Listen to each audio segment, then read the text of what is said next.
ഭൂമി ലോകത്ത് സംഭവിക്കുമെന്ന് ഉറപ്പുള്ള ഒരേ ഒരു കാര്യം മരണമാണ്.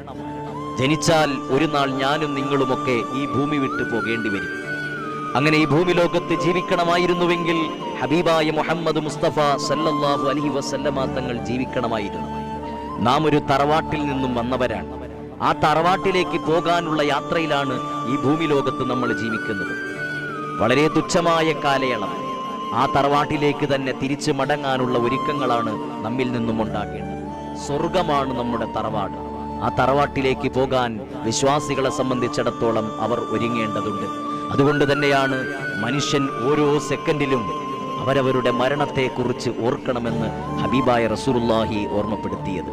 അക്സിറു ദിക്റ ഹാദിമിൽ ലദ്ദാത്ത്. എല്ലാ രസങ്ങളെയും മുറിച്ചു കളയുന്ന, എല്ലാ സുഖങ്ങളെയും മുറിച്ചു കളയുന്ന, എല്ലാ ആനന്ദങ്ങളെയും മുറിച്ചു കളയുന്ന മരണത്തെ നിങ്ങൾ ഓർക്കണമെന്ന് ഹബീബായ റസൂലുള്ളാഹി സ്വല്ലല്ലാഹു അലൈഹി വസല്ലം. സഹാബത്ത് അല്ലാഹുവിന്റെ റസൂലിനോട് ചോദിക്കുന്നുണ്ട്, നബിയെ, ആരാണ് ഏറ്റവും വലിയ ബുദ്ധിമാൻ? ആരാണ് ഏറ്റവും വലിയ ബുദ്ധിമാൻ എന്ന് സഹാബത്ത് അല്ലാഹുവിന്റെ റസൂലിനോട് ചോദിക്കുമ്പോൾ പ്രവാചകർ പറയുന്നുണ്ട്, മരണശേഷത്തെ ജീവിതത്തിന് വേണ്ടി അമൽ ചെയ്യുന്നവരാണ് ഏറ്റവും വലിയ ബുദ്ധിമാൻ. ഹബീബായ റസൂലുള്ളാഹി സ്വല്ലല്ലാഹു അലൈഹി വസല്ലം. അള്ളാഹു നമ്മളെ ഓരോരുത്തരെയും ഉൾപ്പെടുത്തി അനുഗ്രഹിക്കട്ടെ. ഓരോ മരണവും കാണുമ്പോൾ നമ്മൾ ചിന്തിക്കണം, അടുത്ത ഊഴം ഞാനാണോ റബ്ബേ? ഈ മനുഷ്യൻ വീടുണ്ടായിരുന്നു, കാറുണ്ടായിരുന്നു, സമ്പത്തുണ്ടായിരുന്നു, കുടുംബമുണ്ടായിരുന്നു, എല്ലാ സൗഭാഗ്യങ്ങളും ഉണ്ടായിരുന്ന മനുഷ്യൻ ഇന്ന് പുൽപ്പായിൽ കിടത്തി 3 വെള്ള തുണിയിൽ പൊതിഞ്ഞ് ആളുകളൊക്കെ കൂടി നിന്ന് മയ്യത്ത് നിസ്കരിക്കുകയാണ്. അദ്ദേഹത്തിന് സമ്പാദിക്കാൻ കഴിഞ്ഞത് അദ്ദേഹത്തിന്റെ ജീവിതത്തിൽ ചെയ്ത സൽക്കർമ്മങ്ങൾ മാത്രമാണ്. ഇതുപോലൊരു കിടത്തം നമ്മളും കിടക്കേണ്ടവരാണ്.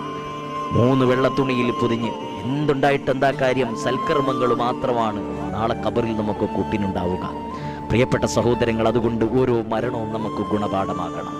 ഓരോ മയ്യത്തിനെ കാണുമ്പോഴും നമുക്ക് ഗുണപാഠമാകണം. ജീവിതത്തിൽ മാറ്റങ്ങൾ ഉണ്ടാകണം.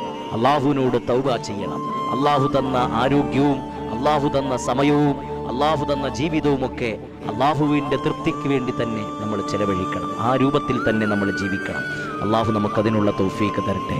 അല്ലെങ്കിൽ നമ്മൾ പരാജയപ്പെട്ടു പോകും മുഅ്മിനെ, അല്ലെങ്കിൽ നമ്മൾ കയ്പുനീര് കുടിക്കേണ്ടി വരും മുഅ്മിനെ. അള്ളാഹു നമ്മളെ കാത്തിരക്ഷിക്കട്ടെ. അള്ളാഹു നമുക്ക് ഈമാൻ തന്ന് അനുഗ്രഹിക്കട്ടെ. നമ്മൾ മരിക്കുമ്പോൾ നമ്മളെക്കുറിച്ച് നല്ലത് പറയുന്ന സ്വാലിഹീങ്ങളെ തന്ന് അനുഗ്രഹിക്കട്ടെ.